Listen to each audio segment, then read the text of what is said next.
It is such a joy to be here, bringing the word this morning. And I want to was thinking where to start with. So I started I want to pick it up from where I left last time. If you all remember last time when I preached, I was preaching on the Acts for an increase. So how we need to live as a community so that we would see an increase in this world, bringing souls to God and building His kingdom in this earth. So we want to see an increase. So how many of you really started to put down names and writing down names and started praying for them and also start to build a relationship with them? How many of you were able to do that? If you haven't started, I believe that this will be the reminder, the best reminder for you to start, because I want to really start off from here. Because when we are looking out for an increase, when we are looking out to build God's kingdom on this earth, then we must act towards it. And one of the things is that we lack is unity in order to do that work. The Satan, the enemy, he is all united with all of his power, with all of his associates, and he is united to destroy this process. But we as children of God has to be united for the sake of the kingdom. We as children of God should be even more united if we want to build the kingdom of God.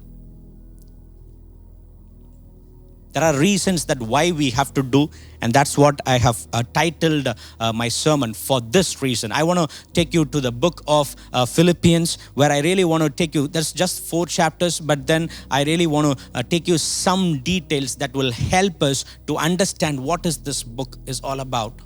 If you have ever not read this book, please do pay attention. Then you can have a full understanding of this book today. And from my childhood, I always thought book of Philippians is all about rejoice, because that's what we learned in the Sunday school, saying that rejoice in the Lord, and I say again, rejoice. Or some of the time as we grow from the childhood, when you become a teenager or you adult, then you are hanging out to the later part in the 4th chapter, I can do all things through Christ who strengthens me. That's what we look out for in the Bible. Always scripture that's just boosts us, or always scriptures that we would interpret for our own needs. I was thinking that Philippians book is all about that. But then when we start to read that, when we start to learn the scripture, but then the context and the intention of the author is completely different. Though Paul's immediate reason for writing this letter is to thank the Philippian church for the gift which they had sent to help him in his time of need, however, he used this opportunity to share a couple of other things, several other things that he wants to share with this church. Today, I want to share the same thing to our church, because we are also in need of that. We are also in need of understanding this. Yes, some of us are giving, some of us are contributing in several other ways. Some of us are helping many other people in many different ways. But there are reasons that we are neglecting. There are works that we are neglecting. There are things that we are forgetting. So I want to highlight 2 important things here. In fact, the whole book actually tells us these are the 2 important things. The first and foremost is, whatever happens, let the gospel progress. Whatever happens, let the gospel progress. If you would take your Bible and turn it to Philippians 1st chapter, verses 12 to 14, this is what the scripture says. Now I want you to know, brothers and sisters, that what has happened to me has actually served to advance the gospel. As a result, it has become clear throughout the whole palace guard and to everyone else that I am in chains for Christ. And because of my chains, most of the brothers and sisters have become confident in the Lord and dare all the more to proclaim the gospel without fear. Paul says, I am in chains already. And because I am in chains, the gospel has moved to the whole palace guard. And also, because I am in chains, there are many other brothers and sisters who are more confident to preach the gospel. How beautiful is it? Sometimes we dwindle down when strong things or when a storm hits our life. This is one of a kind, one of a kind of a storm in Paul's life. Probably he was familiar with this because he is constantly going to prison back and forth. But then he's telling my imprisonment. Yes, I am in chains, but then I'm so joyful. Why? Because in a sense, my imprisonment serves the gospel. It makes the gospel to go from one place to another.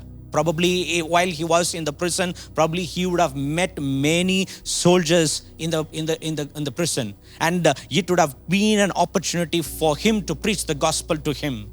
And many would have been come to the saving knowledge. We do not know exact details, but then all probability, knowing Paul, he wouldn't have been quiet in the palace. He wouldn't have been quiet in the prison. Rather, he would have spoken. He would have preached the gospel in the prison. And he's telling it encourages all the brothers and sisters to even more proclaim the gospel confidently and boldly. The word says, they dare all the more to proclaim the gospel. In the world, it is upside down. When the leader is being prisoned, the church actually scatters. They dwindle. Their spirit is down. They are fearful now. They are frightened. But then Paul tells, no. My imprisonment should encourage you. My imprisonment should encourage you, because for this reason we are all living. For this reason we are all living. And he is feeling joyful for this. In fact, the scripture says some of them have a wrong motive to preach the gospel. In fact, their wrong motive is affecting him while he is in the prison. But still he's telling it's okay. Whether it is wrong motive or right motive, they are preaching the gospel. So that's what I want. I want the gospel to be progressed in the nations and all the nations around us. So such a heart is what we need to hold on this morning. What is our heart? Is the heart looking out or longing for the progression of the gospel, or do we have excuses? In our lives, we have excuses now. And especially this season, we have a lot of excuses. Paul is in the prison and he's still looking, how can I progress this gospel? How can I take this gospel to many people? We are not in prisons actually. We are in still lockdown, and it's not a prison at all. But still we have excuses. We have excuses in all sorts. And the least thing that we bother is about the progression of the gospel. But then for Paul, it is actually in his heart, and it is always boiling that he wants to take the gospel to every other people, and every other opportunity that he gets, he uses it.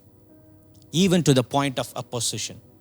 Even to the point of opposition. In fact, he is telling, okay, therefore, in the chapter 1, verses 27 and 28, he's saying, whatever happens, conduct yourselves in a manner worthy of the gospel. Then whether I come and see you or only hear about you in my absence, I will know that you stand firm in one spirit, striving together as one for the faith of the gospel, without being frightened in any way by those who oppose you. He's definitely saying, yes, there will be opposition when you take the gospel to other places. But then in the opposition, do not fear. Rather, you conduct yourself worthy of the gospel. You conduct yourself in a manner worthy of the gospel. We need to live a life that is a standard appropriate that will proclaim the gospel.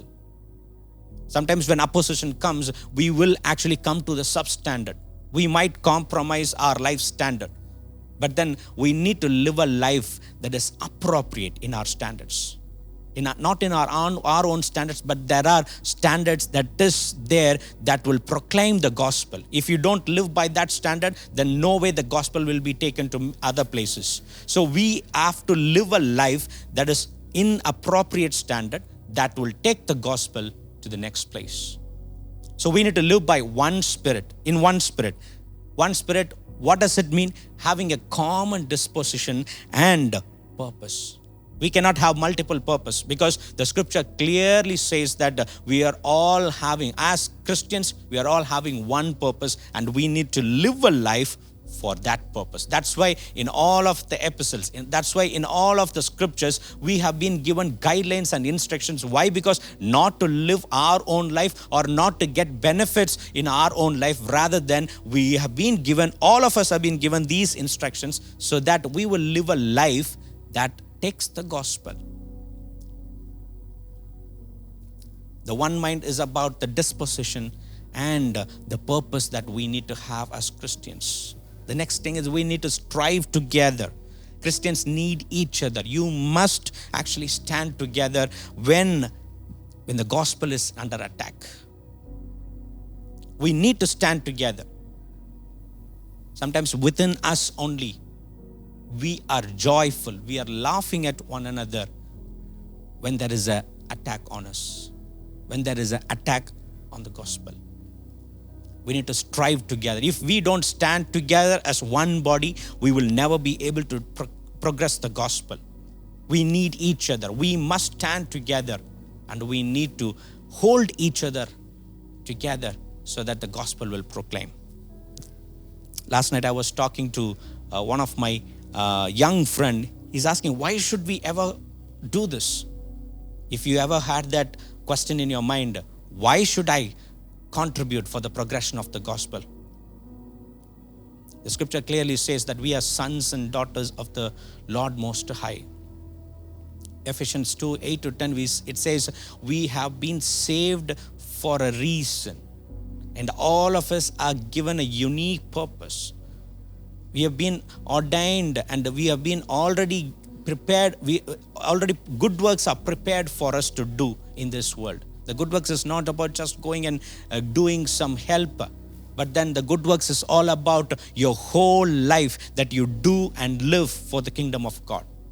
When we want to claim these promises that we are sons and daughters of the Lord Most High, and we say that Jesus is our Lord, God is our Father, then if I am the son of the Most High God, then I have a purpose, then I have a task that I need to accomplish in the kingdom of God.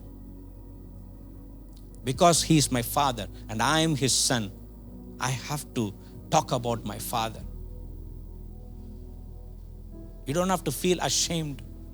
Sometimes we'll feel, or as we preach more about proclaiming the gospel and we are not able to do that, sometimes we feel guilty of that because we are not able to do that.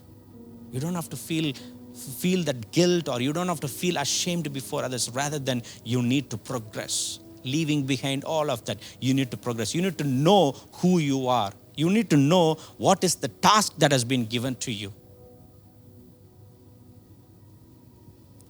So our goal is that gospel must progress. For this reason, we need to be one-minded, single-minded towards our goal. We have a goal. Christians have a goal. And if we have to accomplish the goal, then we all need to be as one body.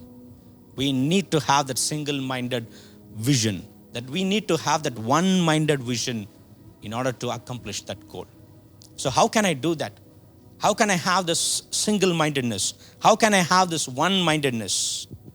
Chapter 2 verses 2 says, by being like-minded, having the same love, being one in the spirit and purpose, do nothing out of selfish ambition or vain conceit, but in humility consider others better than yourselves. The scripture says we need to be like-minded, having the same love, the love that we have received from Christ. Not the love from the world, but then the love that we have received from Christ. Everybody in this community has received the same love from Christ. We need to be one in spirit and purpose. We should do nothing out of our selfish ambition. Sometimes even in the progression of the gospel, we are selfish. We don't want to share our resources. We don't want to share our ideas. We don't want to share our talents and abilities. Why? Because it is, I want to do something for God. No, we can't do something with a selfish ambition. When Christians are contributing towards the progression of the gospel, then there cannot be selfishness. We need to have, the scripture says, we need to consider others better than yourself. What does that mean? Should I always think everyone high above me? No, the scriptures clearly tells us considering others better than yourself. It doesn't mean that everyone is superior to you or more talented. Rather than Christian love sees the worth of a preferential treatment that we will give to one another. You will know you should treat this person this way, then you will give that due preferential treatment to them. You don't neglect them. That's how we actually consider others above ourselves. Considering above ourselves is something you give the due treatment that is needed for them. You don't neglect, you don't reject people, or you don't think low about them, or you don't think yourself superior over every other person. Whoever it is, maybe we are in a high position in this world, or we are more skilled, but then we will consider everyone equal, and we will consider giving this preferential treatment to the people who are required that. When that is how we live, we become so close to one another. We will have same single-mindedness, and we will be able to strive together in spirit. The other verse says, chapter 2, verses 5, it says, your attitude should be like Christ. What is the attitude of Christ? Being humble is the answer to it all. If I have to be single-minded, one-minded, focused towards the goal, then I should be humbling myself. Is there anything hindering that we cannot humble ourselves? If Christ himself has humbled himself, what did he do? Christ who came as a man, why he has to do that? He is God. In fact, he emptied himself from that place of being God, and he took this form. Why he has to take this path? He definitely knows, or God planned it that way, that this is the path. Taking the human form is the path to the cross. He took this form, live an obedient life. He went to the cross for our benefit, not for his name, but for our benefit, to die in our place. Who would ever die in your place? Even the earthly father and mother would not do this. Sometimes husband and wives might actually, they may not do this. Children may not do this. But Christ died in our place. For my sins, for your sins, he died on the cross. God who died for you and me. Because he humbled himself to the plan of God, Father exalted him highly. And every knee bow and every tongue confess. Because he humbled himself, the Father exalted him high. And when Paul and other followers see and hear and experience that in their life, his followers are committed to the progress of the gospel. So now that I understood what Christ has done for me on the cross, then I cannot contain within me that I want to go and tell this to every other person that I see in my life. And that's why I have to go and share the gospel.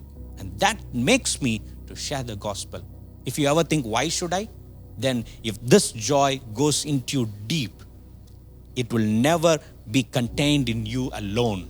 It will run down, it will overflow, and it will take you to, or it will push you to share the gospel. And this gospel, this Jesus becomes our life.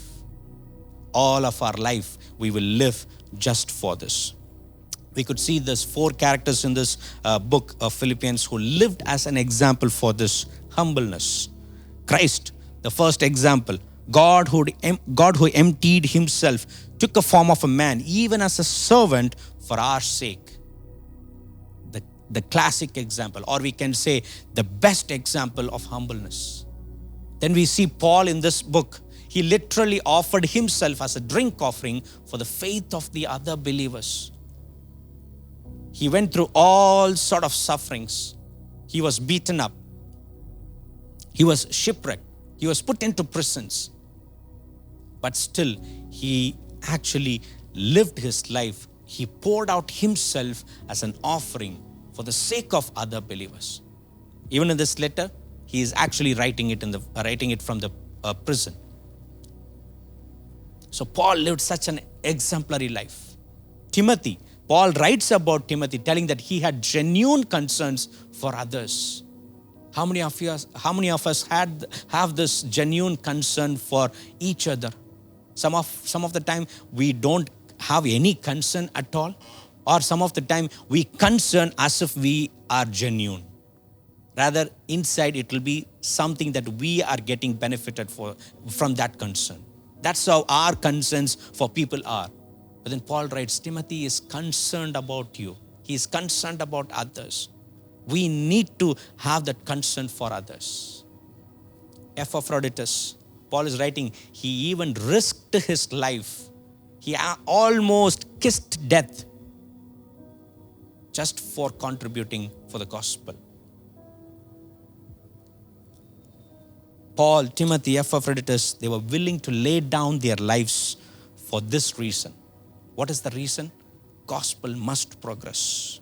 They poured out their lives, time, talent, resources, and life itself, even risking them for the sake of the progression of the gospel and for the benefit of the believers. How many of us today can say that I am giving my talent for God? Sometimes we feel proud about ourselves giving our skills and talents to God, thinking that it is something that we are doing some kind of a offer to the people or to God. Don't we should consider that as a privilege when we offer ourselves for the service to God? When I use my talent, I should be privileged to use this. When I use my time, then I should be privileged using my time for the sake of the gospel.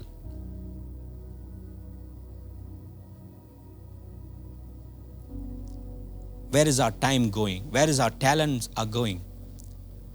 How are we using the resources? Is our life really ready even to the point of risking it for the sake of the gospel?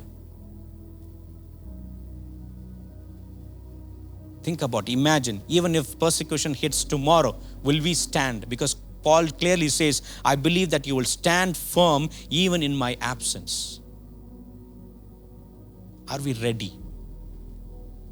Are you thinking to pour out your lives as an offering for the benefit of the progression of the gospel, for the benefit of the fellow believers?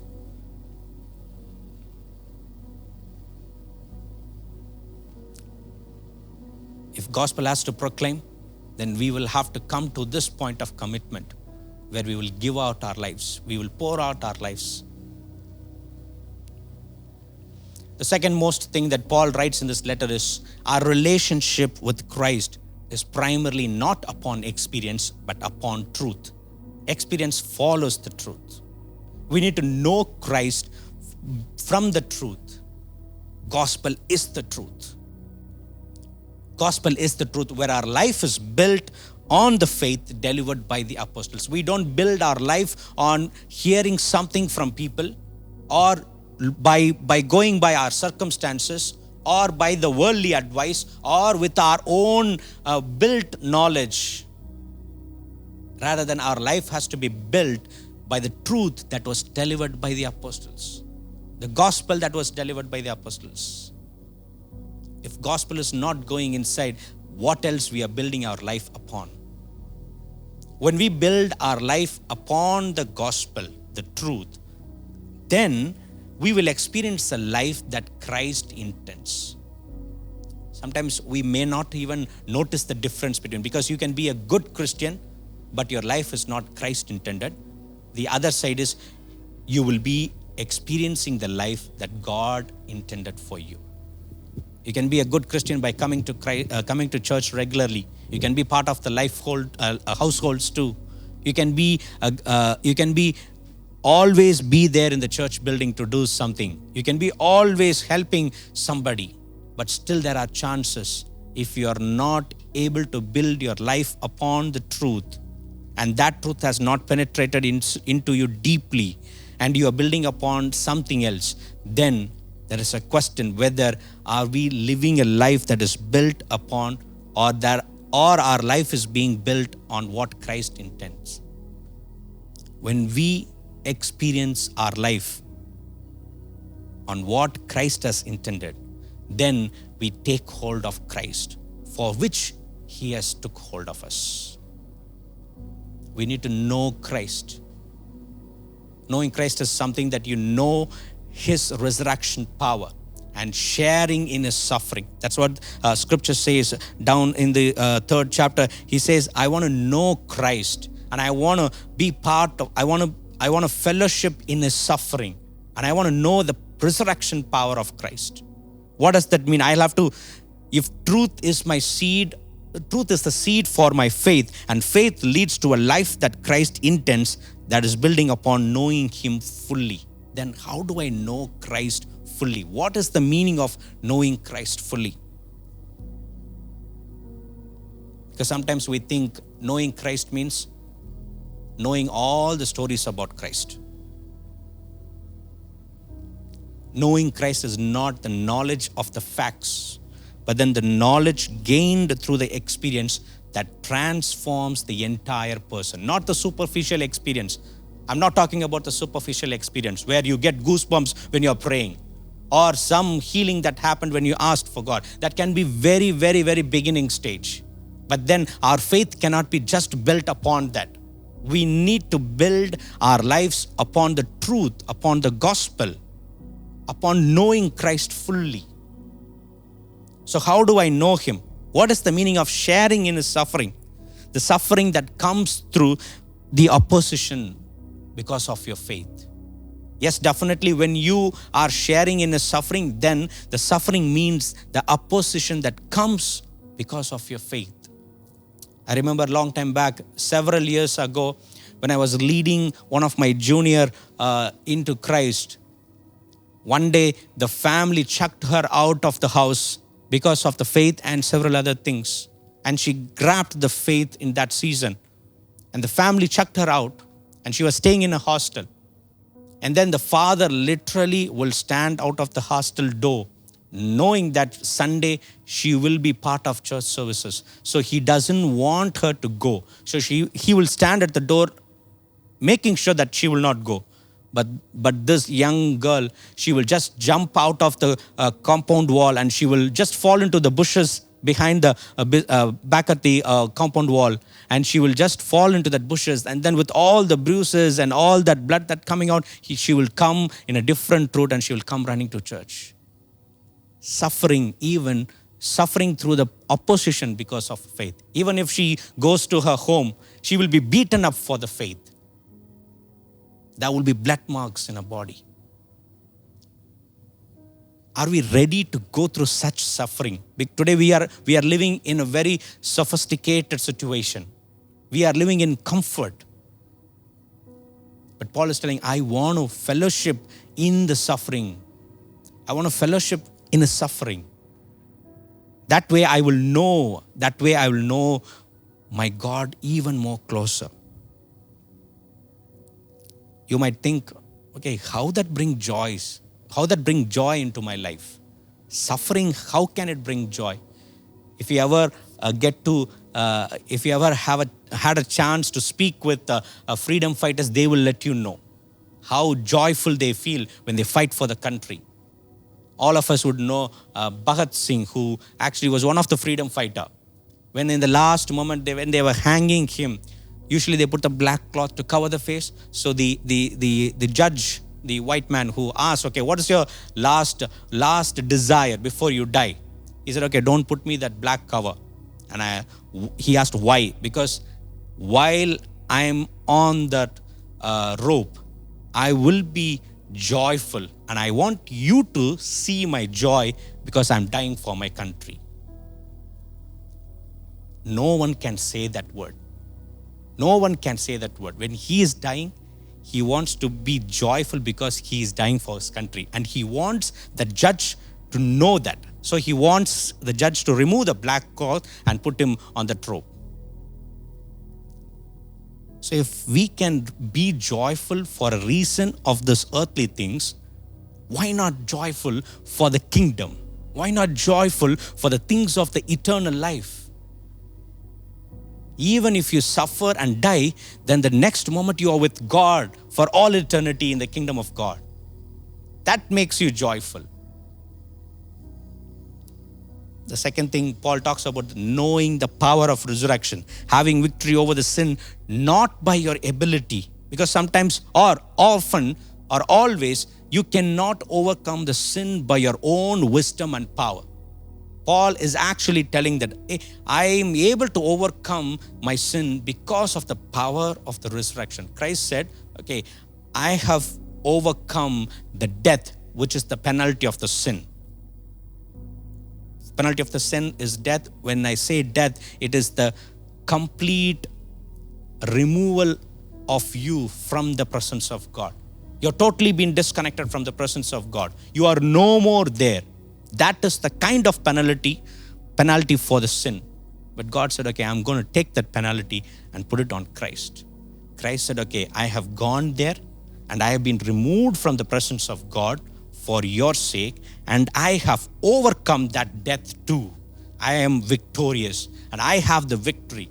Because I have the victory, God has given me all authority in heaven and on earth, and I am giving this authority to my church, to my body.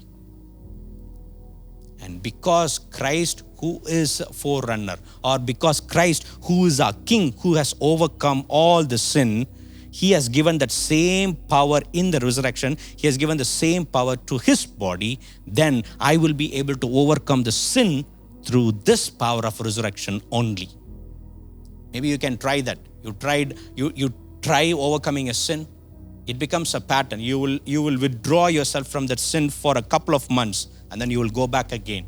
And then you will withdraw yourself again, you will go back again. That's how our pattern will be when we put our strength to overcome the sin. But then when we overcome the sin with the power of the resurrection, and you will have to experience it daily, because it's not once saved, ever saved. We cannot once for all overcome the sin. We need to constantly do that. Paul is saying, I want to fellowship in the suffering, and I want to constantly know the power of resurrection. And this leads me to the place where somehow I will attain the resurrection of the dead. So that when Christ comes, because if I die in this earth, when Christ comes, I should resurrect first when He comes. I don't want to miss that moment. I want to be part of that first resurrection. When He has that as a goal, when He wants to live His life for that, He actually put all the other things in place. He disciplines Himself and He just lives a life. When we live a life with such experience, knowing God, then you will experience a different life itself. It will not be superficial experience. You will not be just longing for healing. You will not be just longing for some kind of a provision. You will not be just longing for some kind of a miracle. Rather than all of your heart will be for knowing Christ, healing, miracles. All of it is just part of your life. It will come. You don't have to be really, really bothered about it. It will come naturally when we want to live a life knowing Christ, knowing fully Christ. Paul says, for this reason, I lay my life for which Christ took hold of me. So I press on toward the goal. The goal is not just somehow I will go into the heaven. No, you will go into the all eternity. You will have the best place by fulfilling the calling upon your life. You have a unique purpose that God has built. And by fulfilling that calling is what you make in the kingdom of God. So Paul is telling, I'm pressing on towards that goal. Fulfilling what God has called you and knowing Christ fully is your goal. You need to press on. You need to press on.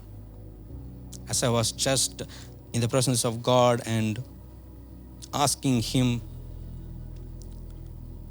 God revealed certain things.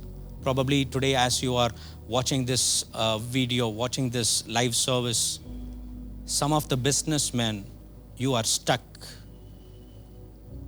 Some of the people who are working, you are stuck. Some of the mothers, you always put your life in preparing your children for the earthly things. God clearly says, hey, you are like a horse that has been put the shade around its eyes so that it will not turn anywhere and it will constantly run. But the thing is, you do not know what kind of a race that you are running. You are running fast. In business, you are making money. You are building your own kingdom. In your jobs, you are doing very well. In fact, you don't even have time for your own self.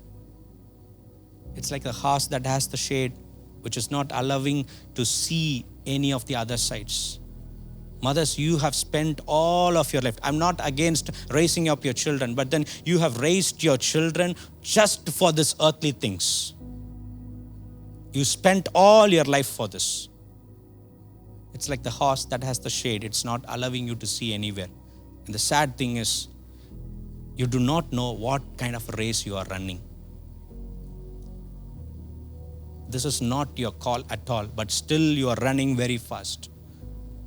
God says, some of you, your stomach is your God and your heart is in the earthly things.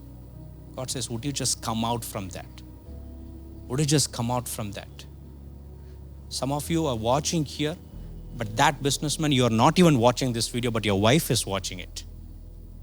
Sister, you will have to bring this order back in the family. There is an expectation on all believers. What is that expectation? That we need to grow in this maturity. The maturity that we will know Christ fully in His suffering, in the knowing the power of resurrection. We need to know Christ fully. And this expectation is on everybody. When the scripture says in the 3rd chapter, I tell all the mature people. He is not talking about some mature people in the church. He is not talking about some mature people in the body of Christ. It says all mature, which means we are expected to grow to this maturity, and everyone is expected to grow. Not some few people. Everyone is expected to grow in this maturity. Our goal is that we know Christ and the power of resurrection and sharing in His suffering. For this reason, we need to have one-minded participation.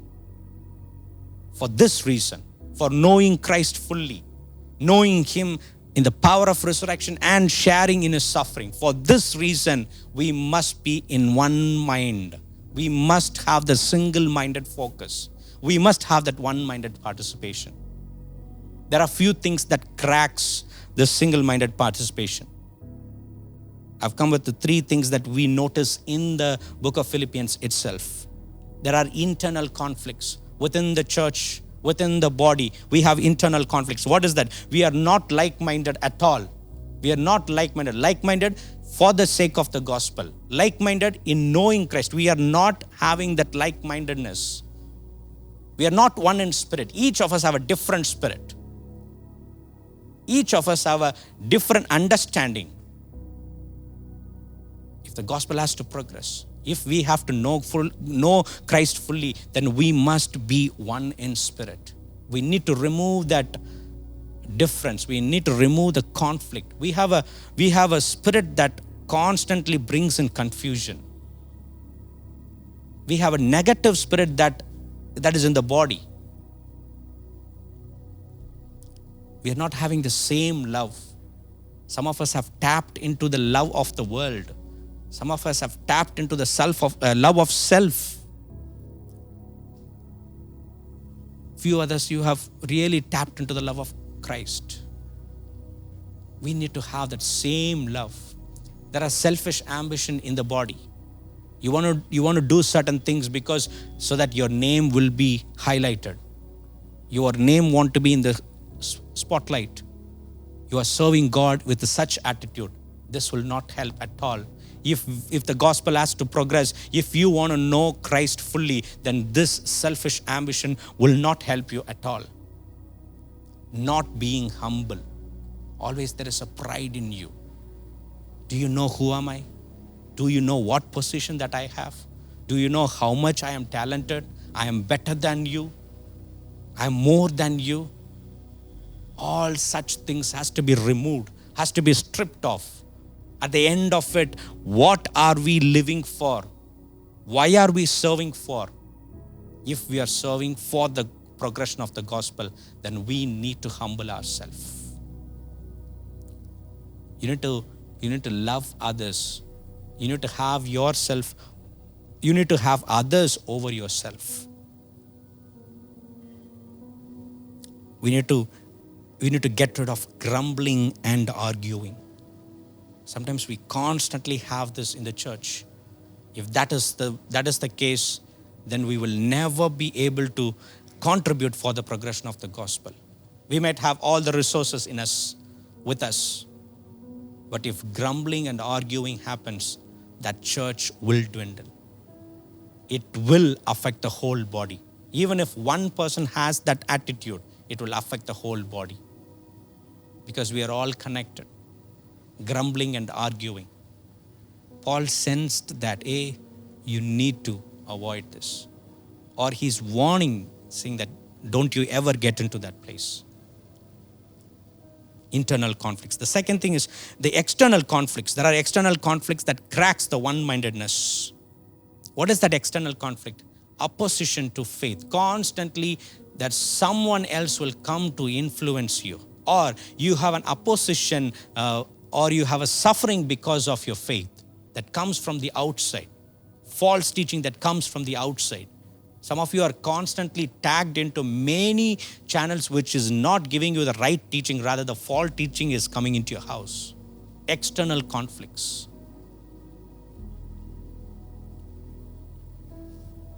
Sometimes you are, because of the opposition, you chose to reject the faith itself.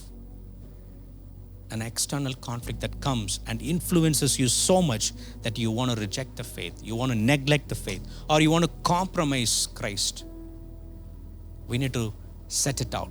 We need to sort it out. We need to repair it. We need to get rid of this external conflict. And then finally, the personal conflict. Disunity is there.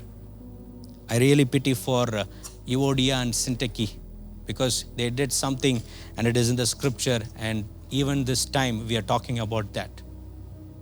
Something between the two, and it has been brought to notice where it has to be addressed publicly. The disunity between two can cause something in the progression of the gospel. So Paul is telling, for this reason, for the sake of the gospel, for the sake of knowing Christ fully, would you just reconcile? And leaders have to help them. Paul tells, my yoke fellowship man, would you just help these people in reconciling? The disunity between two. It could be a disunity between a father and children. It could be disunity between husband and wife. It could be disunity between the member in the church, in the body. It could be disunity in the team that serves. Would you just go and reconcile? Get rid of this disunity. Because if you have a disunity within the body, then we will never be able to contribute for the progression of the gospel. Wherever disunity, you will see the gospel not moving forward. Just for this reason, would you just reconcile? Just for this reason, would you just reconcile? If God has put somebody, or if God has put something in your mind that you have a disunity with somebody, would you just call them today and reconcile with them? If you're not able to reconcile by yourself, would you just take the leader of the church and seek their help and reconcile with the people? Don't be surprised today if somebody is calling you for a reconciliation. And I'm believing and I'm praying that there will be reconciliation and disunity will be completely stripped off from the community.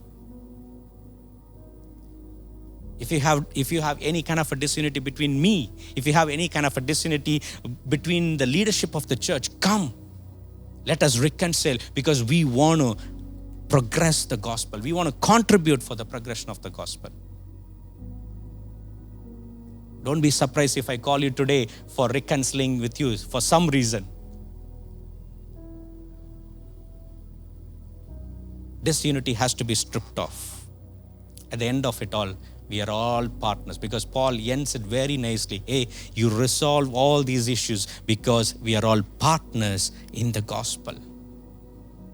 He has this heart to tell the Philippian church, because he starts in such a way from the day when you were partnering with me in the progression of the gospel. We are all partners in the gospel. So when we are all partners, we need to have certain things sorted out between us. Between us. So would you just get rid of this disunity and resolve things? May the God name be alone glorified in and through your life. If I have to summarize the whole book of Philippians, then I can put it in one single line: the one-minded participation for the progression of the gospel. And this is what the whole book of Philippians is all about. Can we all just bow down our heads and close our eyes and pray pray in God's name that God will bring unity in our community. Father, we pray that, Lord, even as we heard from you, O Lord, that we would, O Father, live a life that is worthy of the gospel, O Father. We would live in such a manner, O Father, that our lives will actually proclaim the gospel, O Father. And I pray that, Lord, O Father, whatever that happens around us, O Father, let the gospel progress, and we will not be, O Father, shaken by what's happening around us. Rather than we will strive together in one mind and in one spirit, O Father. I pray that, Lord, O Father, that you would help us. Spirit of God, you would help us, O Father, to know Christ more, to know Christ fully, O Father, because for this reason, O Father, we are ready to lay down anything, O Father. We are ready to leave behind everything, O Father. Lord, we pray that, Lord, that we would leave behind our position, we would leave behind our treasures of this world, we would leave behind every name that we have built for ourselves. But Lord, we want to know you, and we want to know you fully. Spirit of God, we pray that you would help us to do this, O Father. And I pray that, Lord, if there is any disunity in the church, I pray that you would remove that, and there shall be peace and there shall be harmony between one another, and we shall contribute for the progression of the gospel. And I pray that, Lord, because we do this, your word comes to pass, that we would rejoice again and again, because we are doing the will of God. We are living the call that you have called us, O Father. Jesus, we pray that you would, O Father, continue to sovereign over our lives, O Father. May your name be glorified. In Jesus' mighty name we pray. Amen. Amen. May the love of the Father, the grace of his only Son, Jesus Christ, the sweet fellowship and communion of the Holy Spirit rest and abide with us now and forever. And all God's people said, Amen. Amen. God bless you.